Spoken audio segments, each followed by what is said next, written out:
Masih ingat Reihana Kadinkes Lampung 14 tahun berturut-turut? Sudah pensiun, begini kabarnya sekarang. Sosok Reihana Wijayanto ini sempat menjadi sorotan masyarakat Indonesia. Di samping penampilannya yang mencuri perhatian, Reihana juga dikenal langgeng menjabat posisi Kepala Dinas Kesehatan Provinsi Lampung selama 14 tahun. Reihana juga sempat viral dengan gaya hidup mewahnya di media sosial kala itu. Diketahui, Reihana Wijayanto ini lahir di Aceh, tanggal 25 Agustus tahun 1963.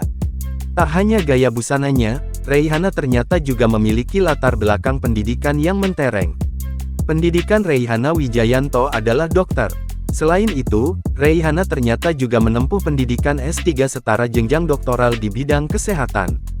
Dikutip dari laman s3kesmas.fk.unad.ac.id, terlacak Reihana menyelesaikan studi doktoralnya di Universitas Andalas UNAD Fakultas Kedokteran di Kota Padang, Sumatera Barat.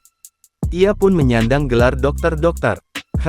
Reihana, MKes. Reihana awalnya menjabat sebagai Kepala Dinkes Bandar Lampung, lalu bergeser naik sebagai Kepala Dinkes Lampung. Jabatan Reihana sebagai Kepala Dinas Kesehatan Provinsi Lampung sudah bertahan di 3 era gubernur yakni di masa Syahrudin ZP, M. Ridho Fikardo, hingga saat ini posisi tersebut diisi Arinal Junaidi. Beberapa kali namanya terseret kasus dugaan korupsi, namun Reihana hanya ditahap sebagai saksi dan beberapa kali diperiksa. Jarang terdengar lagi, lantas bagaimana kabarnya sekarang? Kepala Dinas Kesehatan Lampung ini, Reihana sudah memasuki masa purna tugas per tanggal 1 September tahun 2023 lalu.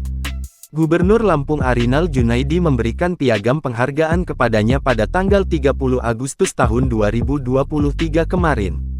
Piagam tersebut diberikan menjelang Reihana pensiun. Jangan lupa subscribe, share, komen, dan like ya!